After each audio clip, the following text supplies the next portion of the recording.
Hello and welcome to another Daily Muppet. Wanted to do a kind of a week recap on all of the news that's happened, give you some updates from my side in terms of what I've seen and what things are looking like. We had a few interesting things this week put out on video and out on Twitter, just in terms of where the things were going, what the plans were, and a lot of that seems to be coming to fruition and being confirmed by some of the best sources for United transfer news. Let's first talk about Darwin Nunez. Obviously, I've been on this one a long time. It's a quiet deal, but finally we had Laurie Whitwell on the Athletic podcast confirm that there are talks with Darwin Nunez. United is interested, and that Mendes will be representing him in the move to England. What's important to understand is there's a little bit of a complication there with his agent. He has a current agent. That is still his agent. He has a new agent who will be taking over at the end of this contract, who is not Mendes, and Mendes is the one who is orchestrating the move specifically for the Premier League. So that's what's there. There's apparently more to come on that. Ornstein has already mentioned him a few times and linked United to him and given a price, which we'll talk about here. Following this, last night, front and center of the Record newspaper in Portugal, which Portugal newspapers are, I wouldn't say any of them are great. They can all be a little bit tabloid type, but Record was the best for the Bruno Fernandes deal to us as well, and they do have some sources. So, he was front and center on that with a story. Now, the story was that Manchester United were competing with Liverpool and Real Madrid for the signing of Darwin Nunez, and that it would be potentially completed on Sunday, very, very soon. Now, here's where it gets very interesting on that side of it. Last week and 2 weeks ago and weeks prior in their stories, Record was linking different clubs with the move for Nunez, and last week it was PSG, Atletico, and Manchester United. Now it's Manchester United, Liverpool, and Real Madrid. And there's a couple of thoughts that you have to take from that, which is that's where it becomes the tabloid talk. We've seen this with many of the Portuguese deals. We've seen this with Bruno Fernandes, that there will usually be links to other clubs that are not legitimate links at all. There's been nothing really in England anytime recently to report that Liverpool would sign him. They've signed that young kid from Fulham. Even if Mane leaves, they've already bought Diaz and signed that kid from Fulham, and they're obviously looking to reinforce in the midfield. So it's unlikely that they would actually be in for him. Real Madrid, you could say after missing Mbappe, they might, but there's very little evidence of that, or that he's the type of player they want, where they might be looking for a right-side attacker, and they're currently in talks over Aurelien Tchouameni. Then you have the price. You've got stories out there, £100 million, 130 this. David Ornstein mentioned that it would probably cost 60 million euros, and that is the cost you should think. Interestingly, I wrote an article back in February about Darwin Nunez, and back then, I also was given that it would be 60 million euros as the basically the fee required, and this was from someone very, very close to the deal, where I initially got my information about the meetings and United's interest, that it would be 60 million euros. And so the recent ballooning in price, from what I understand, has more to do with just paper talk and trying to drive the fee up, trying to get more out of it and present a strong negotiating stance. But United don't believe that, and I don't think that they've actually been told that in private as well. I think it's just and Portuguese clubs are funny like this. They do this in their media. They boost up everything to make it sound like they're going to get a ton of money because they need money, and they're almost constantly in financial concern. And Benfica are no different. So they need to sell. That means the deal will likely be happening soon. In the next few weeks, it should really pick up. He will go to the Premier League, is what we've been essentially told many times, and the whole point of bringing Mendes on board. He has rejected moves to places like Newcastle already, per Newcastle reporters. He rejected a move to West Ham, or they didn't offer enough, but I don't think they will anyway. He wants a big club, and Manchester is far and away the most likely. His agent that is going to be taking over his representation was the one who got a move for Di Maria to United, which, regardless of how it worked out, is relevant. He also got a move to Otamendi to Manchester, and if you recall back then, United were competing with City over Otamendi back then.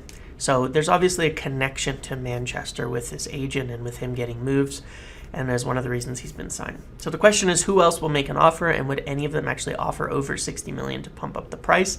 That doesn't seem likely. If Mane were to leave Liverpool, I'd be a little bit concerned, but I don't think, again, that they want to spend big money up top with the current options, having bought that kid from Fulham, who is set to be a first-teamer, and having already bought Diaz and looking to build the midfield. I think the bigger threat is probably if Lukaku were to leave Chelsea. But that could take some time. It doesn't seem that likely, and they may also be chasing Nkunku. But Premier League is entirely his attention. So that's where it is with Nunez. Now, real interesting news here is Frenkie De Jong, as I mentioned on Monday and again on Wednesday, that United were pressing ahead cautiously to get the fee understood because they would not be paying what Barcelona were asking, but believe they can get them to compromise down to a lower price. This has been confirmed in the news today, and I can state that there have been discussions within the last 24 hours about this. It is very active, very much moving. It was mentioned again by Lowry Whitwell yesterday. It was mentioned by Rob Dawson today that they're pressing ahead with it. And big. This one is big. And I've got to tell you, after looking, and again, it still says that you would still have to be convinced, and there's no real change on that side of it. But as we've stated, there have been a few talks between United and Frenkie or his representatives, and the fact that they're still pressing ahead means they must have gotten at least some encouragement that if they can get a deal done with Barcelona, that he would consider it. So I'm 50-50 now. There's another club in talks. I don't know who. But this was dead in the water 2 weeks ago, and while they've still not been told he'll join, if they can get the right price and get it down to a reasonable level, maybe they can allow a little more on the personal side and work it out. But they won't pay 80 million euros. They're not going to pay close to that. What's been suggested to me is around 50 to 55 million pounds, so 60 to 65 million euros is kind of the maximum, and that would be true of any target. They don't want to go over that for anyone this summer just because there's so much business to be done and so many players to be purchased. So that is probably the second move. Now, interestingly, Andy Mitten on the podcast also mentioned midfielder and striker are the priorities, and as I said the other day, this is where I was saying to be wary on this stuff with regards to Timber and all of that. It's not that they don't want the deal. It's been confirmed today, and we'll go into that in a moment. But the midfield and the striker or the forward position are positions where United can buy regardless of any planned outs. They don't have enough midfielders with the free agency departures, and they don't have enough forwards, and they definitely don't have a striker beyond Cristiano Ronaldo. So these are the deals that can be done maybe first, while the other ones, even though they're happening or in progress, they're still tied to outs. And so decisions may still be made based on outs. So anyway, that's what I'm just saying there. And that's why I keep an eye on Nunez and De Jong as kind of the two major deals, bigger deals where they might spend the most money and where you could see some progress and a little more effort being put in as they're still talking about outs. Before we get into Timber, Pau Torres, we can talk about outs.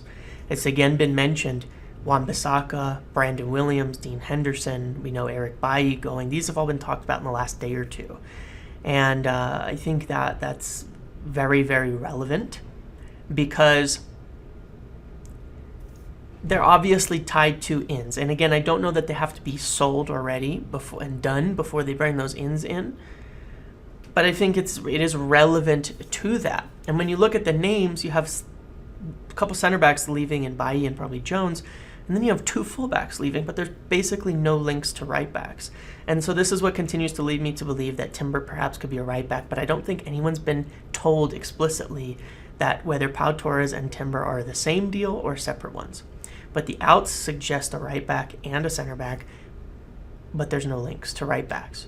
So again, it's a little bit of speculation, a little bit of opinion, but I think that it is a separate deal.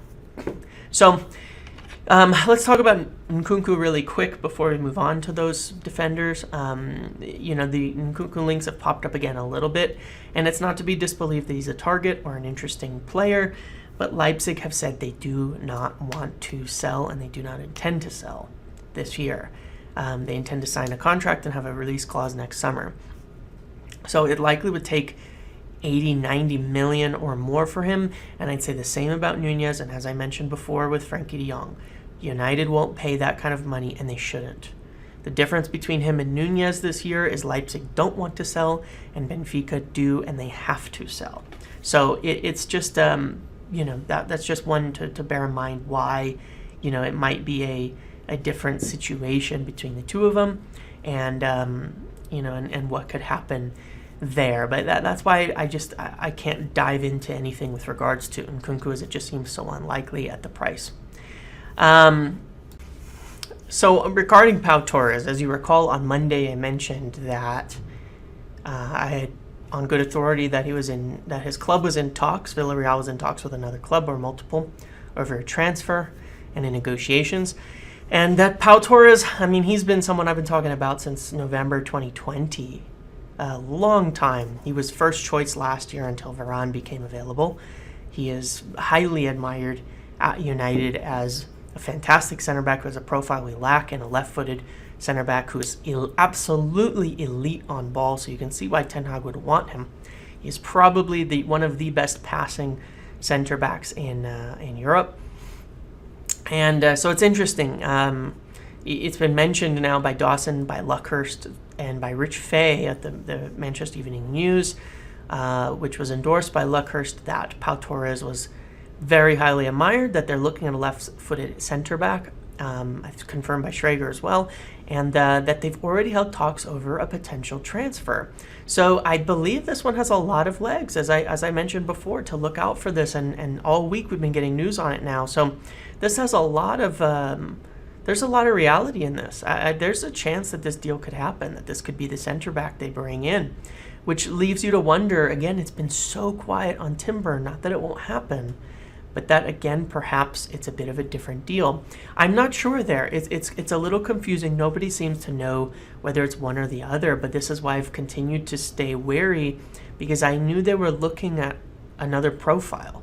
And obviously Timber's a totally different profile to a Pau Torres, so if they're talking about both and looking at both, maybe they are two separate purchases with, again, Timber for right back. That's what makes sense to me. But again, it's all really going to be then tied to outs and things like that as well.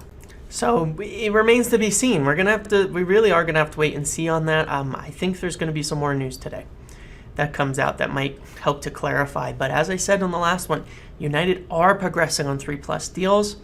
3 or 4, and since I've said that, you've seen the news come out. I'm pretty happy with the information I've been being given and the sources that I have this summer. They've been really accurate on things so far. So it's been a very good run.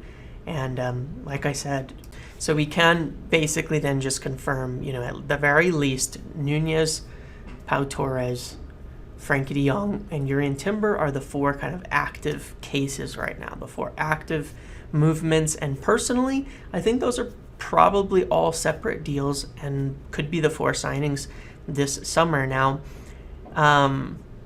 that would be within budget if they, again, get them at that 55-60 million for Frenkie De Jong, and 55-60 million for Nunez, and 40 million for Pau Torres, and 25 for Timber. Then you're talking about somewhere in the range of 160. So it leaves potentially money for more depending on all of those outs.